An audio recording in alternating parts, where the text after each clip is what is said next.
They want health care and not welfare. They're being driven into poverty. They are amongst the working poor who cannot pay their rent or keep their children in school. They make around $25,000 a year.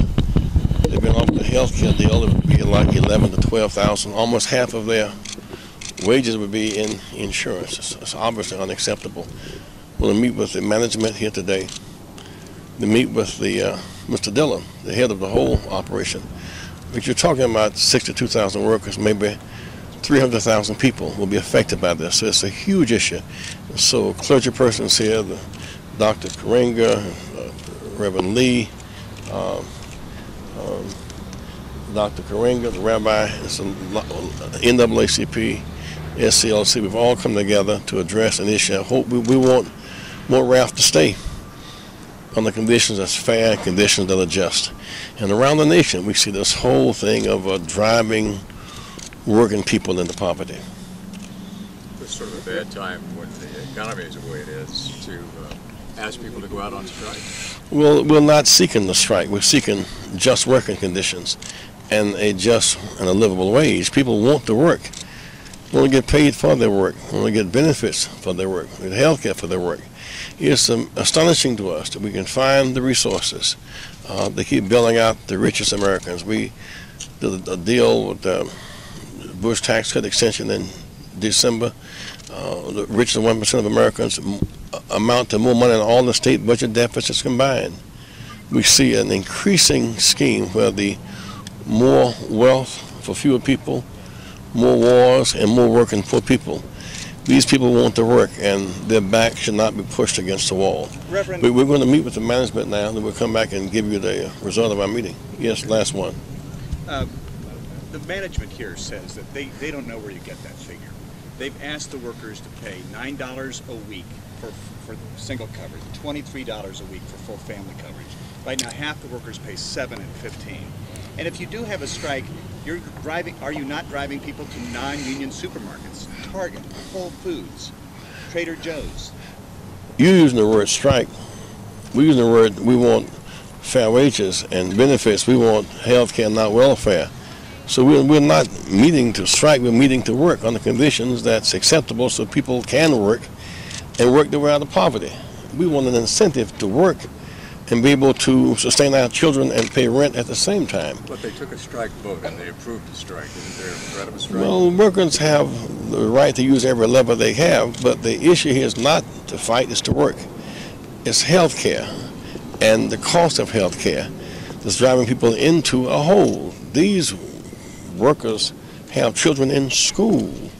They want to send their children to high school, to college. They want a balanced meal. They want access to transportation. They cannot do that off of their salaries and the rise in health care costs without a rise in wages. We're here to support the grocery workers, and we are the community in total solidarity with their just struggle for equitable and just treatment in the contract negotiations that are going on now.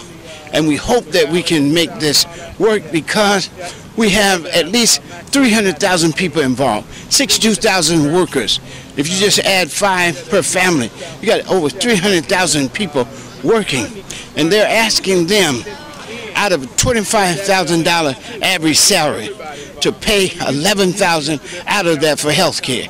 That's really unjust, unheard of, when you would be making $5.2 billion in profit, and you would ask a worker, an ordinary worker, making $25,000 to pay $11,000 for their health care. So we want justice for the worker. That's only right. I'm here to support the workers. I mean, the conditions and the salaries that they're subjected to and the benefits they don't have are just extremely, just totally unacceptable. So I'm here to support that. I think in the offers by the things that are being presented by management are absurd. I mean, they want these people who make on an average of $25,000 a year, or in that area, they want them to come up with $11,000 towards health benefits and etc. This is nonsense, pure nonsense. And I'm here to help them improve their conditions. They don't want to strike, but there's going to be a strike vote in a couple of days. Hopefully that won't happen. But guess what? They're just as bad off. If they strike, at least they'll have an opportunity to do something about it.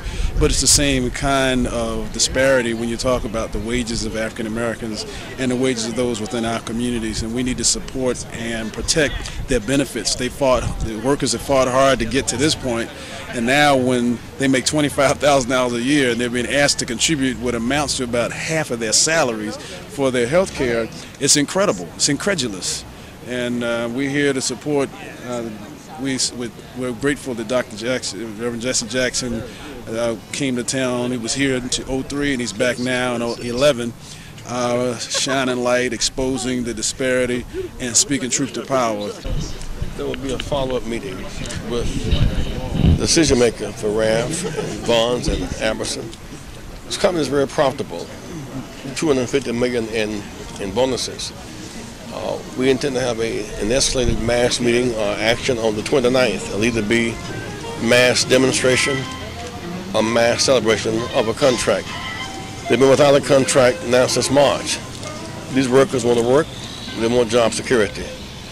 For them and their family, school is about to begin. And these workers are averaging around $25,000 a year, being asked to pay more than they can bear for health care. And there's a reasonable expectation. And so we hope that the negotiator and Reverend Lee will meet in the meantime, exchange numbers. We will talk with them in person, or we'll go to San Diego to meet with them. But we know that by the 29th of this month, there'll either be a mass demonstration or there'll be a mass celebration. We hope celebration is the order of the day.